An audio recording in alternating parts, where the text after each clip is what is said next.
క్రీస్తునందు ప్రియ సహోదరి సహోదరులారా, మన ప్రభువును రక్షకుడు అయినటువంటి యేసుక్రీస్తు వారి నామములో శుభాభివందనాలు తెలియజేసుకుంటూ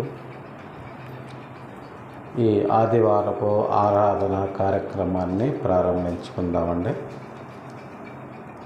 ఈరోజు ఆరాధనలో భాగంగా దేవుడు మనకు అనుగ్రహించినటువంటి వాక్య భాగము అపోస్తలుడైనటువంటి యోహాను గారు రాసినటువంటి సువార్త 5వ అధ్యాయము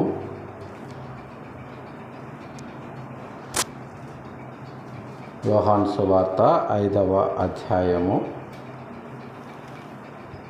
26వ వచనము నుండి 29వ వచనము వరకు మనము చూద్దాం.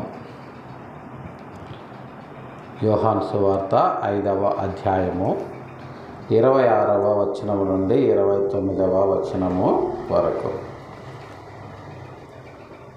తండ్రి ఎలాగూ తనంతట తానే జీవము గలవాడై ఉన్నాడో, అలాగే కుమారుడును తనంతట తానే జీవము గలవాడై ఇండుటకు కుమారునికి అధికారం అనుగ్రహించెను. మరియు ఆయన మనుష్య కుమారుడు గనుక తీర్పు తీర్చుటకు తండ్రి అధికారము అనుగ్రహించెను. దీనికి ఆశ్చర్యపడకుడి, ఒక కాలము వచ్చుచున్నది, ఆ కాలమున సమాధులలో ఉన్నవారందరూ ఆయన శబ్దము విని మేలు చేసిన వారు జీవ పునరుత్థానమునకు, కీడు చేసిన వారు తీర్పు పునరుత్థానమునకు బయటికి వచ్చెదరు. చిన్న ప్రార్థన చేసుకుందామండి. ప్రేమ కలిగిన మా తండ్రి, పరిశుద్ధమైన మా ప్రభువా,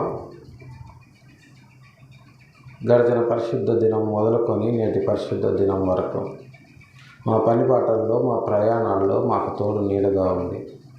నేటి పరిశుద్ధ దినమున మీ పాద సన్నిధికి చేర్చి మిమ్మల్ని స్తుతించి ఆరాధించి ఘనపరిచి లోతైనటువంటి మీ పరలోక రాజ్య మర్మాలను మేము ధ్యానించటానికి మీరు మాకు అనుగ్రహించినటువంటి గొప్ప సమయాన్ని బట్టి మీ పాదాలకు వందనాలు చెల్లించుకుంటున్నాం. ఉదయకాల సమయంలో నా ప్రభువా, మీ వాక్యమును ధ్యానించిన ఉండగా మాకు సహాయం చేయండి. మీ ఆత్మను మాకు అనుగ్రహించి మమ్మల్ని ముందుకు నడిపించమని మీ ప్రియ కుమారుడు మా రక్షకుడు అయిన యేసయ్య దివ్య నామంలో బ్రతిమిలాడి ప్రార్థించి అడిగి వేడుకొనుచున్నాము తండ్రి, ఆమేన్. క్రీస్తునందు ప్రియ సహోదరి సహోదరులారా, గత కొన్ని దినాలుగా ప్రపంచంలో జరుగుతున్నటువంటి పరిస్థితులను బట్టి అనేక రకాల యుద్ధ వాతావరణాలు నెలకొనడాన్ని బట్టి ఇక దేవుడు లోకానికి తీర్పు తీర్చే సమయం ఆసన్నమైంది అని అనేక రకాలైనటువంటి కథనాలను మనము అనేక మంది దైవ సేవకుల ప్రసంగాలలో చూస్తూ ఉన్నాం, వింటూ ఉన్నాం. అయితే అసలు ఈ తీర్పును గూర్చినటువంటి ఒక భయంకరమైనటువంటి కన్ఫ్యూజన్, తికమక క్రైస్తవ ప్రపంచంలో ఉండడం అనేది మనము గమనిస్తూ ఉన్నాము. చాలా మటుకు తీర్పు అనేది యేసుక్రీస్తు వారి యొక్క 2వ రాకడలో జరుగుతుంది అని, అప్పుడే మనము పరలోకానిక నరకానిక వెళ్ళడం అనేది నిర్ణయిస్తారు అని, ఆ తీర్పులోనే నిర్ణయిస్తారు అని అనేక రకాలుగా కొన్ని వందల సంవత్సరాల నుండి మనము అనుకోవడం అనేది చూస్తూ ఉన్నాము. ఇందును బట్టి తీర్పును గురించి ఒక పెద్ద అయోమయము, కన్ఫ్యూషను క్రైస్తవ ప్రపంచంలో నెలకొన్నట్లుగా మనము భావించవచ్చు. అందుకోసమనే అసలు తీర్పు అంటే ఏంటి, తీర్పు యేసుక్రీస్తు వారు మనుషులకు ఎలా తీర్చబోతున్నారు అన్న విషయాన్ని పరిశుద్ధ గ్రంథపు వెలుగులో లోతుగా ధ్యానించాలని ప్రేరేపణ కలిగిన వారమై తీర్పును గురించినటువంటి ధ్యానము ఈరోజు మనము పరిశుద్ధ గ్రంథము నుంచి చూడబోతున్నాం. తీర్పును గురించి యోహాను గారు మనకు వివరించటము జరుగుతుంది. యోహాను గారు రాసినటువంటి సువార్త 5వ అధ్యాయంలో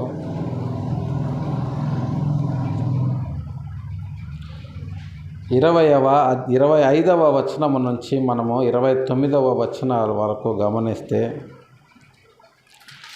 ఇంకొక వచనం ముందుకు వెళ్ళి 24 నుంచి మనము చూసినట్లయితే, నా మాట విని నన్ను పంపిన వాని యందు విశ్వాసముంచువాడు నిత్య జీవము గలవాడు.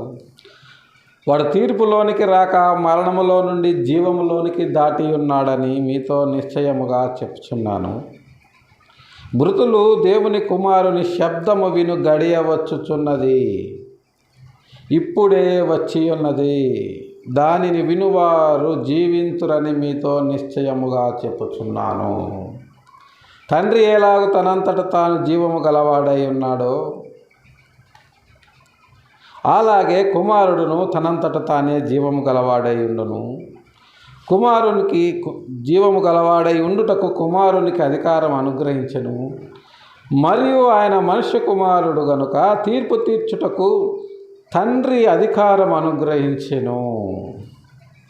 చూడండి, 24వ వచనంలో మనము గమనించినట్లయితే, నా మాట విని నన్ను పంపిన వాని యందు విశ్వాసముంచువాడు నిత్య జీవము గలవాడు అని సాక్షాత్తు యేసుక్రీస్తు వారే సెలవిస్తున్నారు.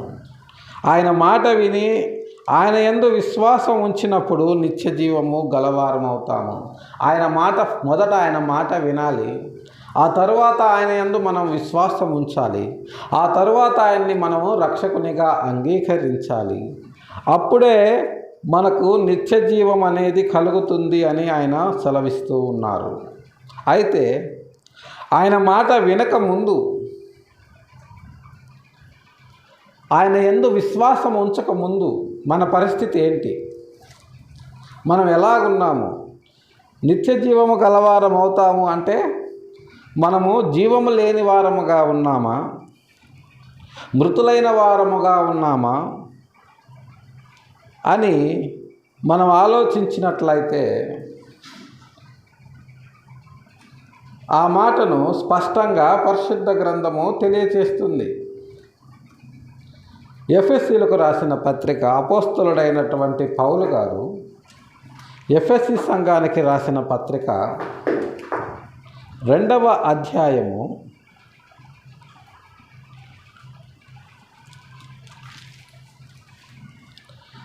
5వ వచనము నుంచి మనము గమనించినట్లయితే,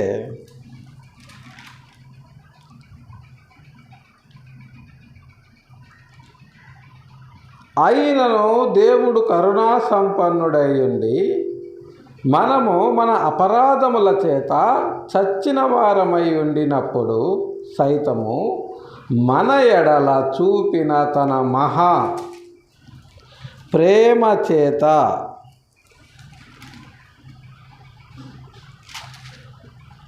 మనలను క్రీస్తుతో కూడా బ్రతికించెను.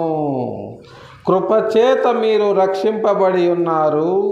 క్రీస్తు యేసునందు ఆయన మనకు చేసిన ఉపకారము ద్వారా అత్యధికమైన తన కృపా మహదైశ్వర్యము రాబోవు యుగములలో కనపరచు నిమిత్తము క్రీస్తు యేసునందు మనలను ఆయనతో కూడా లేపి పరలోకమందు ఆయనతో కూడా కూర్చుండబెట్టెను. నిత్య జీవము అంటే ఇది ప్రియులారా. నిత్య జీవము మనకు ఎలా వస్తుంది అంటే, నిత్య జీవము ఆయన మాట విని ఆయన యందు విశ్వాసం ఉంచుట ద్వారా నిత్య జీవం వస్తుంది అని యోహాను సువార్తలో యేసుక్రీస్తు వారు తెలియజేశారు. అయితే మనము నిత్య జీవము కలవారము కాకముందు మన పరిస్థితి ఏమిటి అని మనం ఆలోచిస్తే, మనము మన అపరాధముల చేత మన పాపముల చేత మనము చచ్చిన వారమై ఉన్నాము. జీవించుచున్నావన్న పేరు మాత్రమే ఉంది కానీ వాస్తవానికి నీవు మృతుడవే అని రోమాపత్రికలో తెలియజేస్తారు. దేవుని దృష్టిలో మనము మృతులైన వారముగా ఉన్నాము.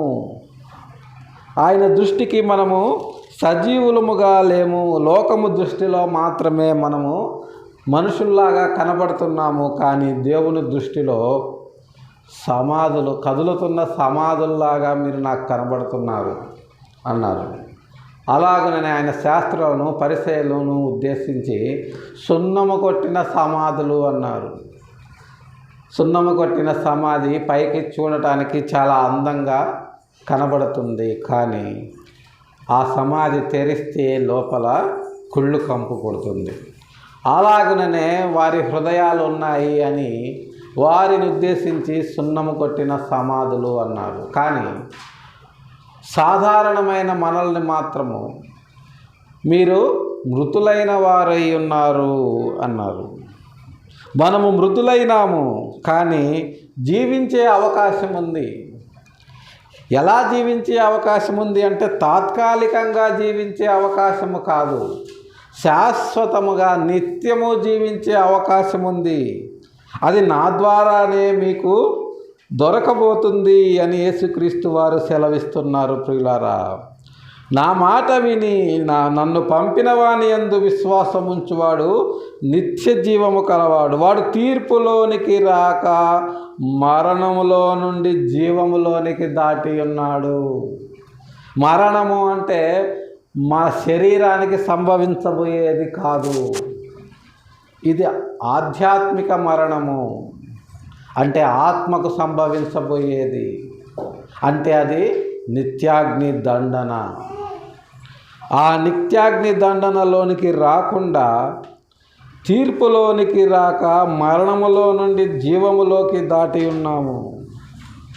మనము తీర్పులో ఎప్పుడుంటాము అంటే మనము మన అపరాధముల చేత, మన పాపముల చేత మనము చచ్చిన వారమై ఉన్నప్పుడు మనము దేవుని యొక్క తీర్పులో ఉన్నవారముగా ఉంటాము.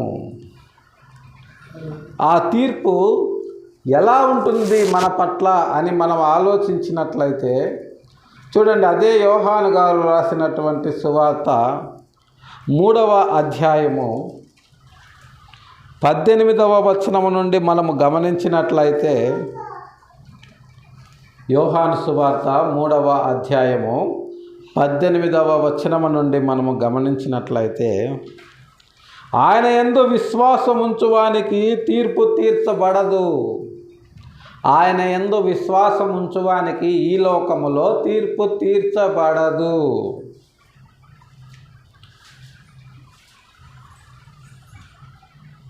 విశ్వసింపని వాడు దేవుని అద్వితీయ కుమారుని నామమందు విశ్వాసం ఉంచలేదు గనుక వానికి ఇంతకు మునిపే తీర్పు తీర్చబడి ఉండెను.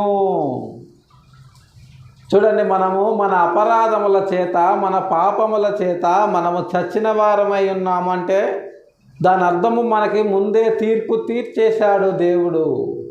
మనల్ని చచ్చిన వారి కింద లెక్క కట్టేశాడు. అంటే తీర్పు మనకు ఆల్రెడీ జరిగిపోయింది. ఇక చనిపోయిన తర్వాత తీర్పు అనేది ఉండదు ప్రియులారా. చనిపోయిన తర్వాత తీర్పు అనేది ఉండదు. ఏ వ్యక్తికైనా తీర్పు భూమి మీద ప్రాణాలతో ఉన్నప్పుడే. ఆ తీర్పుని మార్చుకునే అవకాశాన్ని కూడా దేవుడు శరీరముతో ఉన్నప్పుడు మాత్రమే అవకాశం ఇచ్చాడు. ఈ ఆత్మ శరీరాన్ని దాటి బయటికి వచ్చింది అంటే ఇక ఒక క్షణము కూడా ఈ సృష్టిలో లేదా ఈ యూనివర్స్లో ఆత్మ నిలబడటానికి దేవుడు అవకాశం ఇవ్వలేదు ప్రియులారా. ఒక్క క్షణములో అది అటు కానీ ఇటు కానీ వెళ్ళిపోవాలి. అంటే ఎప్పుడైతే మన ఆత్మ అనేది మన శరీరములో ఉంటుందో అప్పటి వరకే శరీరము మన కంట్రోల్లో ఉంటుంది. ఎందుకంటే శరీరాన్ని కంట్రోల్ చేసేది ఆత్మ. అదే ఆత్మ శరీరము దాటి బయటకు వెళ్ళిపోతే మన రక్త సంబంధీకులు, మన అనుకున్న వాళ్ళే మనల్ని మన ఇంట్లో ఉంచుకోరు. ఎందుకంటే శరీరము కుళ్ళిపోయి కంపు కొడుతుంది కాబట్టి. అంటే ఇక్కడ విలువ ఆత్మకే ఉంది కానీ శరీరానికి లేదు. ఆ శరీరము కూడా, ఆ శరీరాన్ని కంట్రోల్ చేసేది ఆత్మ. ఆత్మని కంట్రోల్ చేసేవాడు ఒకడు ఉన్నాడు. ఆయన ఎవరు అంటే దాన్ని సృష్టించిన సృష్టికర్త. ఈ శరీరాన్ని ఎవరైతే సృష్టించారో, ఈ శరీరంలోకి జీవాత్మను ఎవరైతే ఊదారో ఆయనకి ఆ ఆత్మను కంట్రోల్ చేసే శక్తి ఉంది. కాబట్టే అంత గొప్పదైనటువంటి ఆత్మ ఇంత చిన్న శరీరములో దేవుడు బంధించి ఉంచాడు అంటే అది శరీరానికి దేవుడిచ్చిన శక్తి. అది మన సొంత శక్తి కాదు, మన సొంత బలము కాదు, మన సొంత విజ్ఞానం అంతకంటే కాదు, కానీ అది దేవుని యొక్క శక్తి అయి ఉన్నది. ప్రియులారా, ఏ విజ్ఞాన శాస్త్రవేత్త కూడా శరీరంలో ఉన్న ఆత్మ ఎలా పనిచేస్తుంది అనేది కనిపెట్టలేకపోయాడు. అలాగనే శరీరం దాటి వచ్చిన ఆత్మ ఎక్కడికి వెళ్తుంది అనేది కూడా కనిపెట్టలేకపోయాడు. కానీ ఏ విజ్ఞాన శాస్త్రవేత్తలు కనిపెట్టనటువంటి విషయాలను పరిశుద్ధ గ్రంథము మనకు స్పష్టముగా తెలియజేస్తుంది. ప్రియులారా, అదేమిటి అంటే ఆత్మ అనేది శరీరాన్ని దాటి బయటకు వస్తే ఇక దానికి ఒక్క క్షణము కూడా సృష్టిలో నిలబడేటటువంటి అవకాశాన్ని దేవుడు ఇవ్వలేదు. అయితే నరకానికన్నా వెళ్ళాలి, లేదా పరదైసు కన్నా వెళ్ళాలి. ఈ రెండింటిలో ఏదో ఒకటి జరుగుతుంది. అది కూడా రెప్పపాటు కాలంలోనే జరుగుతుంది, ఒక్క క్షణంలోనే జరుగుతుంది. అదే మనము తయారు చేసుకున్నటువంటి ప్రయాణ సాధనాల్లో అయితే ఒక సూపర్సానిక్ విమానము గంటకు 450 కిలోమీటర్ల స్పీడ్తో గరిష్టంగా వెళ్ళగలదు. ఒక రాకెట్టు గంటకు మహా అయితే 1200 కిలోమీటర్ల వేగంతో వెళ్ళగలదు. అంతకు మించి వేగంతో ఏది వెళ్ళలేదు. ఇవన్నీ కూడా వెళ్ళినా కూడా విశ్వంలో మాత్రమే తిరుగుతాయి, విశ్వాన్ని దాటి బయటకు వెళ్ళలేవు. ప్రియులారా, కానీ ఆత్మ అనేది విశ్వాంతరాలను దాటి వేరే లోకానికి వెళుతుంది. అది వేరే లోకము, దాన్ని 3వ ఆకాశము అన్నారు. ఆ ఆకాశానికి వెళ్ళాలి అంటే ఇంకా అది ఎంత స్పీడ్గా వెళ్ళాలో దానికి దేవుడు ఎంత స్పీడ్ నిర్ణయించాడు అనేది మనకు అర్థమవుతుంది. కానీ ఇక్కడ స్పీడ్ అనేది ఇక్కడ మనము డిటర్మినేషన్లోకి తీసుకోకూడదు, కానీ కాలాన్ని మాత్రమే మనము పరిగణలోకి తీసుకోవాలి. కాలాన్ని వేగాన్ని లెక్క కడితే చివరకు వేగం అనేది మిగలదు, కాలంలో కలిసిపోతుంది. ప్రియులారా, వేగం అనేది పెరిగిపోయినప్పుడు అది ఎంత టైంలో వెళ్ళిన దాన్ని బట్టే మనం చెప్పగలము, కానీ ఎంత వేగాన్ని అనేది చెప్పలేము. ఉదాహరణకు ఆత్మ విషయానికే వస్తే ఆత్మ ఎంత స్పీడ్గా వెళ్ళింది అంటే మనం చెప్పలేము. ఒక్క క్షణంలో పాతాళానికి వెళ్ళిపోయింది అని చెప్పగలము. అంటే అక్కడ మనము కాలాన్నే చెప్తున్నాం, కానీ దాన్ని వేగాన్ని చెప్పలేకపోతున్నాము. ఇది దేవుని యొక్క టెక్నాలజీ.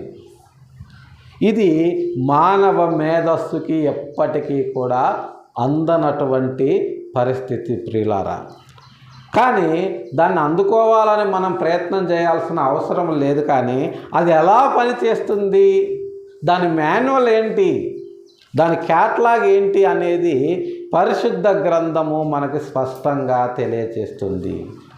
ఆత్మను గూర్చినటువంటి జ్ఞానము పరిశుద్ధ గ్రంథము క్లియర్గా మనకు విడమరచి చెబుతుంది. ప్రియులారా, ఇక ప్రపంచంలో ఏ ఒక్క పుస్తకములో కూడా ఇలాంటి సైన్స్, ఇలాంటి విజ్ఞాన శాస్త్రం అనేది ఎక్కడా కూడా మనకు దొరకదు. ప్రపంచంలో ఉండే ఏ రాకెట్ సైన్సు దీన్ని వివరించలేదు. అయితే మన పాఠంలోకి వెళ్ళినప్పుడు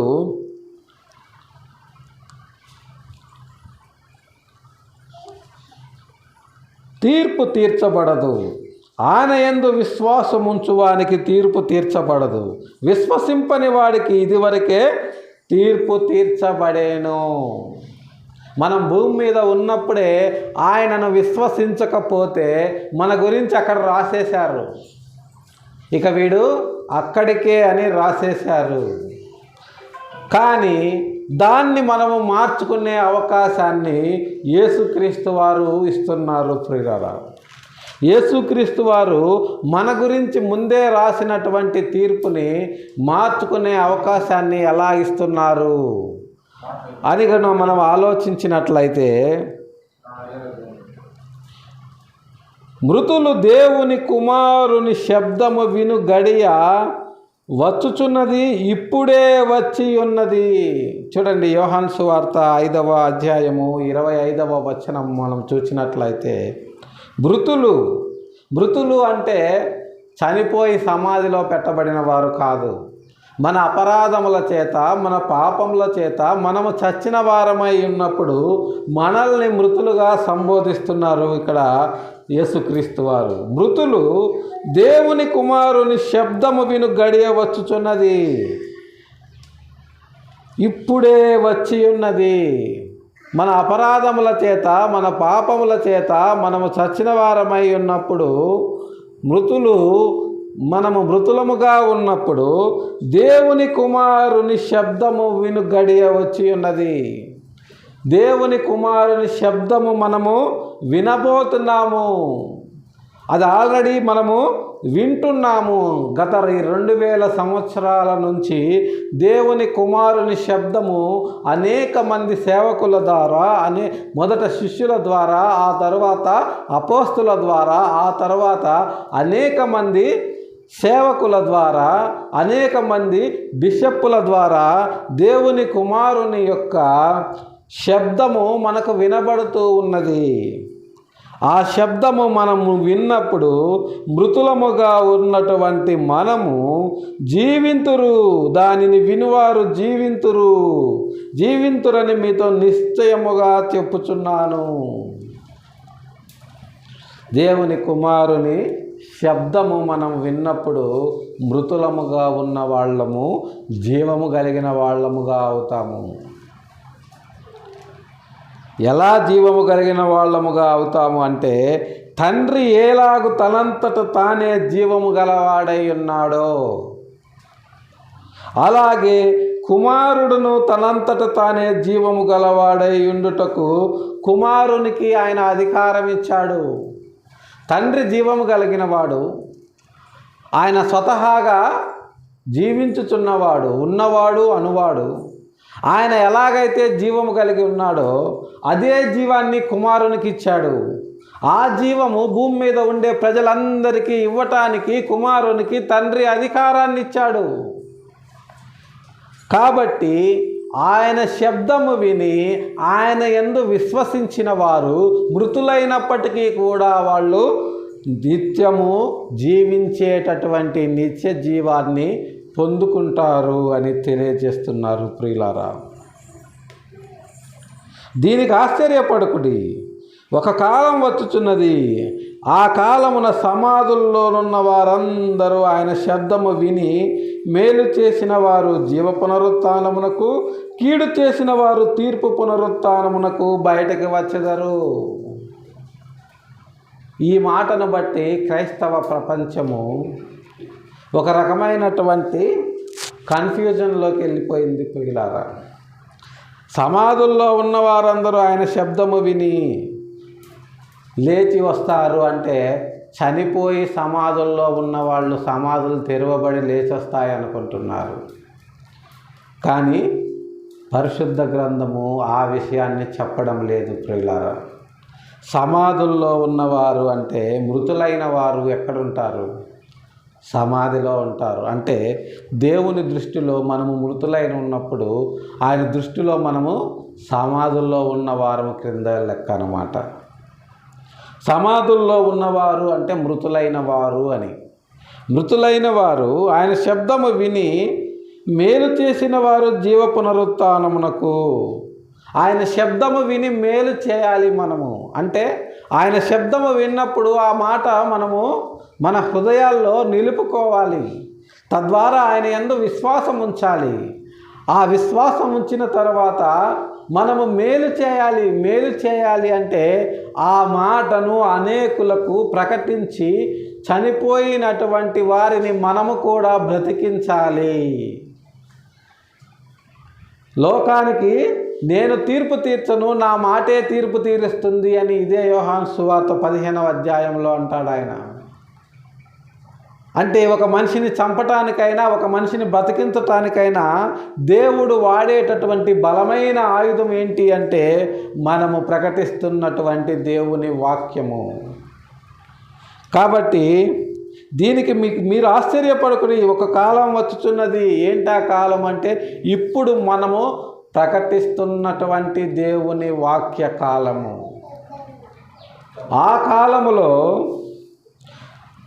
సమాధుల్లో ఉన్న వారందరూ ఆయన శబ్దము విని, చనిపోయిన మనమంతా కూడా ఆయన శబ్దం విన్నాము, ఆయన శబ్దము విని బ్రతికించబడ్డాము, బాప్తిస్మము ద్వారా పునరుత్థానమయ్యాము. దీనినే మొదటి పునరుత్థానము అని ఇదే యోహాను గారు ప్రకటన గ్రంథము 20వ అధ్యాయంలో తెలిపారు. దాని గురించి గతంలో మనం మాట్లాడుకున్నాము. ఈ పునరుత్థానమైన మనము జీవ పునరుత్థానమునకు అంటే పరలోకానికి, ఒక కాలములో జీవ పునరుత్థానముకు కూడా మనం వెళతాము. మొదటి పునరుత్థానములో మనం ఎప్పుడైతే పాలు పంపులు పొందామో అప్పుడు ఆటోమేటిక్గా రెండవ జీవ పునరుత్థానానికి మనము క్వాలిఫై అయిపోతాము అని గతంలో మాట్లాడుకున్నాం ప్రియులారా. మొదటి పునరుత్థానములో పాలుగలవాడు రెండవ పునరుత్థానంలో ఆటోమేటిక్గా పాల్గొంటాడు. దానినే యోహాను గారు జీవ పునరుత్థానము అంటున్నారు. అది నిత్యము జీవింపజేసే శక్తినిచ్చేది. అది యేసుక్రీస్తు వారి రెండవ రాకడలో జరుగుతుంది. అప్పటి వరకు మనం ఎక్కడుంటాము అంటే మేలు చేసి మొదటి పునరుత్థానములో బ్రతికినటువంటి మనము మేలు చేసి పరదైసులో రెస్ట్లో ఉంటాము. అలాగుననే కీడు చేసిన వారు తీర్పు పునరుత్థానమునకు బయటకు వచ్చేదారు.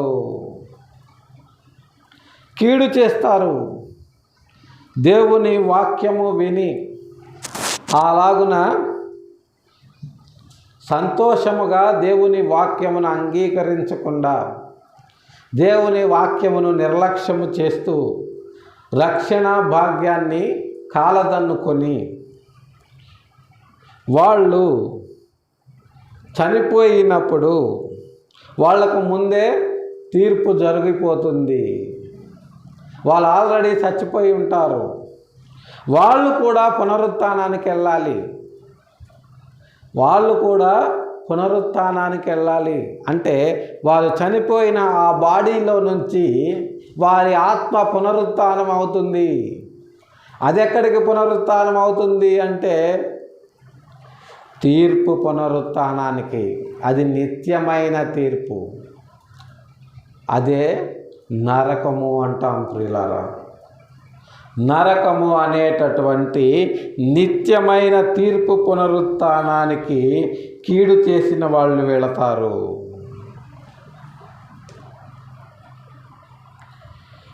అంటే దేవుని యొక్క తీర్పు అనేది మనుషుల జీవితాల్లో వారు ప్రాణాలతో ఉన్నప్పుడే మన మీద అమలు జరుగుతుంది అన్న విషయము స్పష్టంగా పరిశుద్ధ గ్రంథము తెలియచేస్తుంది ప్రియులారా.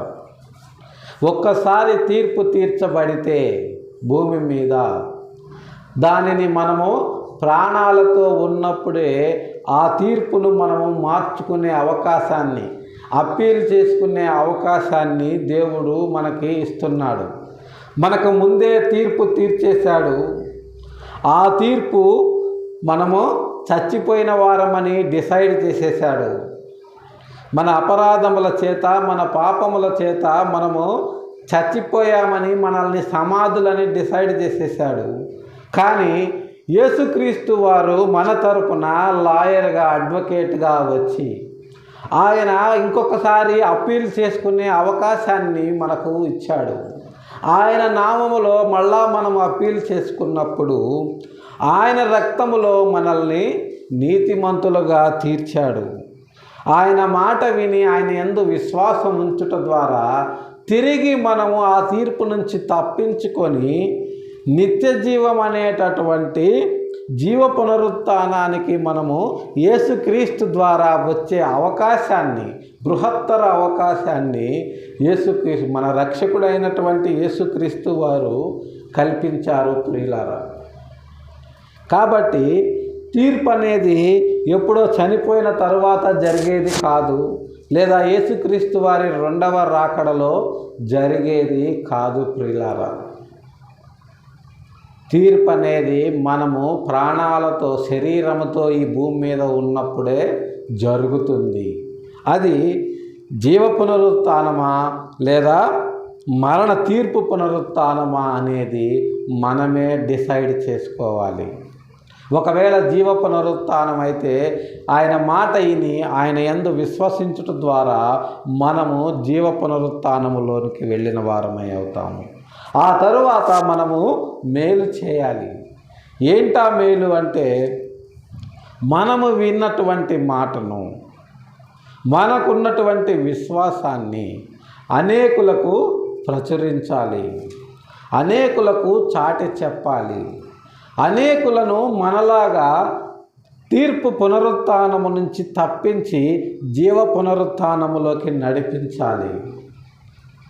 ఇదే మన పట్ల మన రక్షకుడు, మన సృష్టికర్త అయినటువంటి దేవునికి ఉన్న సంకల్పం అయ్యున్నది ప్రియులారా. చూడండి, చివరగా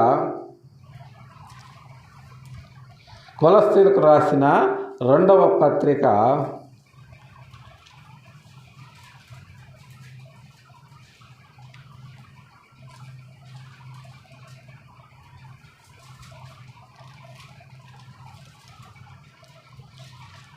12వ కొలస్సీలకు రాసిన పత్రిక 2వ అధ్యాయము 12వ వచనము నుండి 15వ వచనం మనము చూచినట్లయితే, మీరు బాప్తిస్మమందు ఆయనతో కూడా పాతిపెట్టబడిన వారై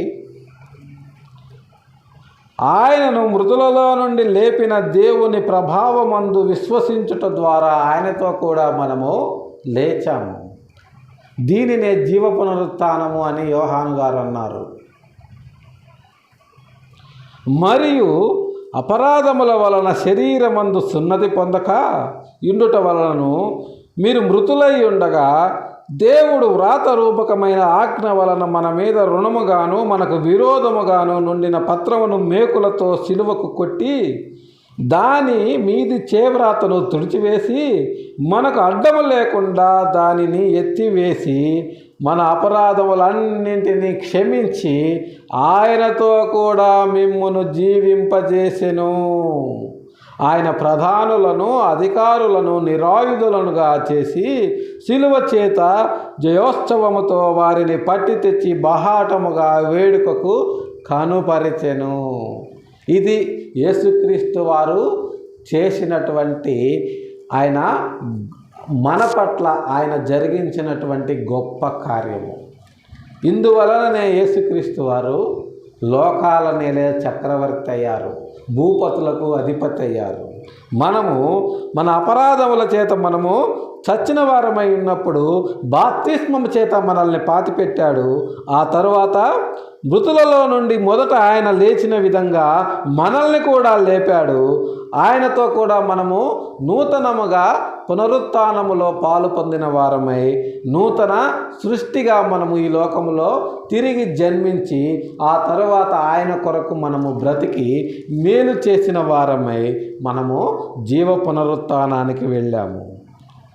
అయితే ఆయన ఏం చేశాడు అంటే, వ్రాతరూపకమైనటువంటి ఆజ్ఞ వలన మన మీద రుణముగాను మనకు విరోధముగా ఉన్నటువంటి ధర్మశాస్త్రాన్ని, మనకు విరోధముగా ఉండిన పత్రాన్ని మేకులతో సిలువకు కొట్టి దాని మీద తేవ్రాతను తుడిచివేసి, ఎవరైతే ధర్మశాస్త్రాన్ని అవలంబించలేక పాటించలేక నరకానికి వెళ్ళిపోతున్నారో ఆ ధర్మశాస్త్రాన్ని తుడిచివేసి మన అపరాధములన్నింటినీ తన ప్రేమతో మనల్ని క్షమించి ఆయనతో కూడా మనల్ని జీవింపజేస్తున్నాడు. ఆయనతో పాటు మనకు కూడా నిత్య జీవాన్ని ఇచ్చాడు. కాబట్టి ఈ ప్రధానులను అధికారులను ఆయన నిరాయుధులుగా చేశారు. ఎవరి ప్రధానులు, ఎవరి అధికారులు అంటే అంధకార సంబంధమైన శక్తులు. ధర్మశాస్త్రాన్ని అవలంబించకపోవటం వలన మరణము మీద అధికారం కలిగిన వాళ్ళందరూ కూడా ఇతను మరణానికి అర్హుడు, ఇతన్ని మేము తీర్పులోనికి తీసుకెళ్తాము అని మనము మాట్లాడినప్పుడు మనము ఇతన్ని తీర్పులోకి తీర్చే అధికారము మాకుంది అని ఈ ప్రధానులను తర్వాత అధికారులు మాట్లాడినప్పుడు వారిని మాట్లాడనీయకుండా యేసుక్రీస్తు వారు అడ్డం నిలబడ్డారు. ఈ ప్రధానులు ఎవరు అంటే దేవుడు నియమించిన దూతలు. ప్రియులారా, ఎవరైనా సరే చనిపోతే అతన్ని నరకానికి తీసుకెళ్ళాలా, పరలోకానికి పరదేశికి తీసుకెళ్ళాలా అని చేసేది. తీసుకెళ్ళటానికి ఫస్ట్ వచ్చేది దూతలే. అది మనము ధనవంతుడు లాజరు విషయంలో మనము చూచాము. లాజరు చనిపోయినప్పుడు వెంటనే నరకంలో బాధపడుతూ ఉంటారు. క్షమించండి, ధనవంతుడు చనిపోయినప్పుడు వెంటనే నరకంలో బాధపడుతూ ఉంటాడు. కానీ లాజరు గారు చనిపోయినప్పుడు ఆయన దేవదూతల చేత అబ్రహాము రొమ్మున ఆనుకొనుటకు కొనిపోబడెను అని ఉంటుంది. కాబట్టి ఈ ప్రధానులను, ఈ అధికారులను యేసుక్రీస్తు వారు ఏం చేశారంటే నిరాయుధులనుగా చేశారు. గతంలో కూడా మనం ఎన్నోసార్లు మాట్లాడుకున్నాము. ఈ ప్రధానులు, ఈ అధికారులు, ఈ కెరూబులు, ఈ షెరూబులు మనుషుల్ని చంపేసేవాళ్ళు. ధర్మశాస్త్రం ప్రకారము ఒక్క చిన్న తప్పు జరిగినా ఇమీడియట్గా స్పాట్లోనే వేసేసేవాళ్ళు. కానీ వారి అధికారాలన్నింటినీ యేసుక్రీస్తు వారు ఆపేశారన్న విషయం గతంలో మనం మాట్లాడుకున్నాము. చూడండి, పరిశుద్ధ గ్రంథము ఎంత స్పష్టంగా కూడా ఎక్కడా కూడా దాని లైన్ అనేది మారకుండా ఏ కాలంలో ఎవరు రాసినా, యోహాను గారు రాసిన, పాత నిబంధనలో ప్రవక్తలు రాసిన, తర్వాత పౌలు గారు రాసిన లైన్ అనేది తప్పకుండా ఒకే లైన్లో స్పష్టంగా వస్తుందో దీనినే అంటాము ప్రభువు యొక్క తిన్నని మార్గము అని. ఈ మార్గాన్ని చెరిపేస్తూ అనవసరమైనటువంటి కల్పిత కథలు చెబుతూ, పరిశుద్ధ గ్రంథములో ఉన్నాయని చెప్తూ, లేని వాటిని బోధిస్తూ, ప్రాస్పరిటీ గాస్పల్ని ప్రకటిస్తూ, డబ్బు కోసమో, పిల్లల కోసమో, ఉద్యోగాల కోసమో దేవుణ్ణి నమ్ముకోండి అని ప్రకటిస్తున్నటువంటి దొంగ క్రైస్తవ బోధకులు ఈనాడు ప్రపంచంలో విపరీతముగా పెరిగిపోయారు. ప్రియులారా, ఇక్కడ ఎంత స్పష్టంగా పరిశుద్ధ గ్రంథం తెలియచేస్తుంది. ఎవరు ఎప్పుడు ఎక్కడ ఎలా రాసినా సరే దేవుని యొక్క ఉద్దేశము మాత్రము ఏ ఒక్క సందర్భంలో కూడా మారకుండా స్పష్టంగా ఉంది మనకు.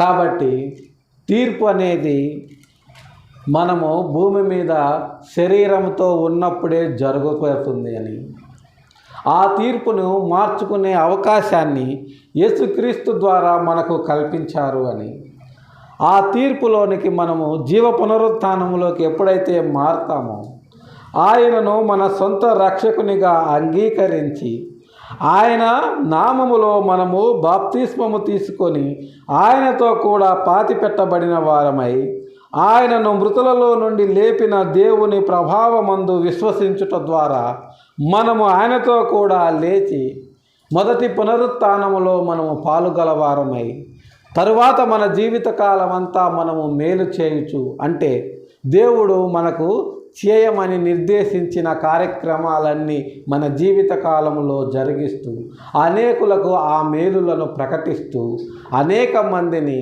తీర్పు పునరుత్థానములోనికి పోకుండా జీవ పునరుత్థానములోనికి నడిపించాలని చెప్పి మన ప్రభువును రక్షకుడు అయినటువంటి యేసుక్రీస్తు వారి పరిశుద్ధమైన నామంలో ప్రేమపూర్వకంగా తెలియజేస్తూ ఈ కొద్ది మాటలు దేవుడు మన వినికిడిలో దీవించున్నట్లు ప్రార్థన చేసుకుందాం. ప్రేమ కలిగిన మా తండ్రి, పరిశుద్ధమైన మా ప్రభువా, గడిచిన ఉదయకాలం నుంచి మధ్యాహ్న కాల సమయం వరకు జరిగిన కార్యక్రమం అంతటిలో మాకు తోడు నీడుగా ఉండి మీ పరిశుద్ధ లేఖన భాగముల నుంచి నా ప్రభువా తీర్పుకు సంబంధించినటువంటి లోతైన మర్మాలను మేము ధ్యానించడానికి మీరు మాకు అనుగ్రహించినటువంటి గొప్ప సమయాన్ని బట్టి మీ పాదాలకు వందనాలు చెల్లించుకుంటున్నాం. ఈ మధ్యాహ్నకాల సమయంలో నా ప్రభువా ఈ లోకములో నా తండ్రి మనుష్య కుమారుని శబ్దము విని ఆయన యందు విశ్వసించని వారికి ఇదివరకే తీర్పు జరిగి ఉన్నదని ఆ తీర్పును మార్చుకొనటానికి ఆయన యందు విశ్వాసం ఉంచి ఆయన నామములో బాప్తిస్మము పొందినవాడు మరణము నుంచి జీవములోనికి దాటి ఉన్నాడని, వాడు మరణ తీర్పు నుంచి జీవ పునరుత్థానానికి మార్చబడ్డాడని, ఆ మార్పు యేసుక్రీస్తు వారి వలననే జరిగింది అని, దేవుడు అనుగ్రహించినటువంటి అపరాధములకు పాపములకు ఇచ్చేటటువంటి తీర్పును యేసుక్రీస్తు వారు మా తరపున ఒక అడ్వకేటుగా మమ్మల్ని తిరిగి అప్పీలు చేసుకునే అవకాశాన్ని ఆయన ద్వారా మాకు కల్పించి మేము తిరిగి మా పాపముల నుంచి జీవము వైపు తిరగటానికి మా జీవితాన్ని యేసుక్రీస్తు వారి కొరకు నా ప్రభువా అర్పించటానికి మాకిచ్చినటువంటి ఈ గొప్ప సదవకాశాన్ని మేము సద్వినియోగము చేసుకొని తీర్పు పునరుత్థానము నుంచి జీవ పునరుత్థానముకు మార్చబడిన వారముగా మేలు చేయుటకై ఈ లోకంలో మేము మీ కొరకు జీవించగలగటానికి మీరు మాకు చేసినటువంటి మేలును అనేకులకు మేము ప్రకటించి వారిని కూడా నా ప్రభువా తీర్పు పునరుత్థానములో నుండి జీవ పునరుత్థానములోకి మార్చగలగటానికి మాకు కావలసినటువంటి జ్ఞానాన్ని, బలమును, శక్తిని అనుగ్రహించమని, ఆ పనిలో ఉన్నటువంటి మమ్మలను మీరు నా ప్రభువా క్షేమముగా ముందుకు నడిపించి ఆ పనిని మరింత విస్తరింపజేసి అనేకులకు నా ప్రభువా మీ యొక్క జీవ పునరుత్థాన మార్గమును ప్రకటించినట్లు మా మార్గములను సరళము చేయమని మీ పాద సన్నిధిలో వేడుకొంటున్నాము. ఉదయకాల సమయంలో నా తండ్రి ఇంకా నా ప్రభువా చేరి వచ్చిన బిడ్డలందరినీ మీరు ఎక్కల చాటున భద్రపరచండి, కాపాడండి. వారికి కావలసినటువంటి అవసరతలన్నింటినీ తీర్చి మీరు ఘనతను, మహిమను, ప్రభావమును పొందగలరని, అలాగుననే నా ప్రభువా మధ్యాహ్నకాల సమయంలో ఇదిగో నా తండ్రి ఇంకా నా ప్రభువా దిక్కులేని వారి కొరకు, దీన దరిద్రుల కొరకు, విధవరాండ్ర కొరకు మీ పాద సన్నిధిలో విజ్ఞాపన చేస్తున్నాం. సహాయం చేయండి. మీ చిత్తమైతే నా ప్రభువా వారి అవసరతలన్నింటినీ తీర్చి మీరు ఘనతను, మహిమను, ప్రభావమును పొందగలరని, అలాగనే నా తండ్రి వ్యాధి బాధలతో బాధపడుతూ స్వస్థత కొరకు మీకు మొరబెట్టుచున్న వారి విషయమై మీ పాద సన్నిధిలో విజ్ఞాపన చేయుచున్నాం. సహాయం చేయండి. మీ చిత్తమైతే మీ గాయపడ్డ హస్తముతో వారిని ముట్టి వారికి స్వస్థతను అనుగ్రహించగలరని, అలాగనే నా ప్రభువా సార్వత్రిక సంఘంలో జరుగుతున్నటువంటి అనేకమైన ఆరాధనల విషయమే మీ పాద సన్నిధిలో విజ్ఞాపన చేయుచున్నాం. సహాయం చేయండి. మీ వాక్యము విరివిగా విత్తబడి అనేకుల హృదయాల్లో కార్యము జరిగించినట్లు అనేక మంది మీ యందు విశ్వసించి తీర్పు పునరుత్థానము నుండి జీవ పునరుత్థానమునకు మారువారులాగా మీ గొప్ప కార్యాన్ని ఈ లోకంలో జరిగించమని మీ పాద సన్నిధిలో వేడుకొంచు. గడిచిన 24 గంటల్లో, గడబో 24 గంటల్లో తెలుసో తెలియకో మీకు ఆయాసకరమైన మార్గం ఏదైనా మా జీవితాల్లో ఉన్న ఎడల దయతో మమ్మల్ని క్షమించి మన్నించగలరని, ఈ మధ్యాహ్నకాల దీవెనతో మమ్మల్ని నింపగలరని మీ ప్రియకుమారుడు మా రక్షకుడు అయిన యేసయ్య దివ్యనామంలో వ్రతమిలాడి ప్రార్థించి అడిగి వేడుకొనుచున్నాము తండ్రి. ఆమెన్.